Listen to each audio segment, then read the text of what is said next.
All right, let's move out to Hawaii. Terrible scenes coming out of Hawaii. A powerful Kona Low dumped nearly 50 inches of rain across parts of the island, and now with another system underway, additional rain could lead to catastrophic flooding. Kiana Lewis back with us, tracking what's to come. And Kiana, with what's happened already, so devastating, it doesn't need to be to that level of intensity, right? Because of how vulnerable these spots are. Yeah, at this point, we still have advisories that are in place, Ian, at this point in time. From the last Kona, multiple brown water advisories coming in. I just saw that report that are in place, simply letting folks know not to get into the water. It could be unsafe. And after all of this heavy rain that we've seen, I mean, we're looking at 50 inches of rain that has already poured in. Of course, that's carrying dirt, trash, chemicals, germs, you name it at this point in time. Most of the islands have seen several big totals that have come through, and you're watching that move all the way up into from the Big Island over towards Honolulu, moving over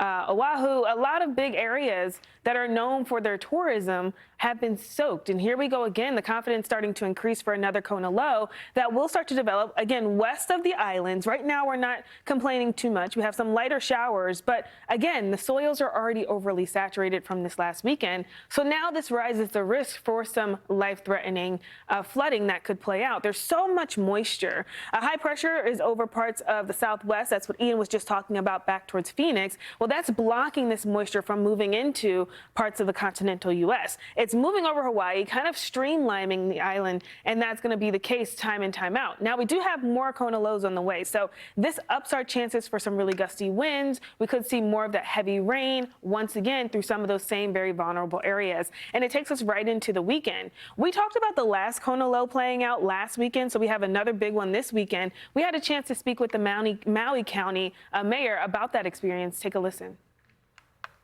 We have sinkholes, we have road washouts, we have utility power lines down in certain areas, we have power outages, and so of course road closures are occurring. So right now we're trying to deal with that as they are across the state of Hawaii.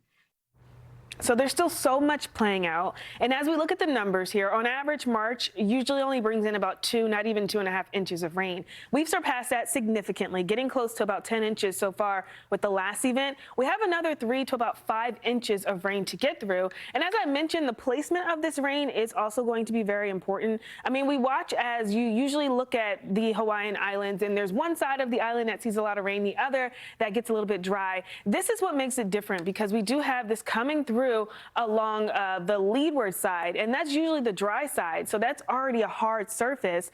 A lot of that rain that we had was beneficial, but now it's a little too much, so that's going to be leading to an opportunity for some flooding. When we look at the windward side, we actually are missing out on some of the bigger totals. That's where we have the rainfalls and the waterfalls and everything of that nature. So it's a bit opposite with our storm coming in out of the west.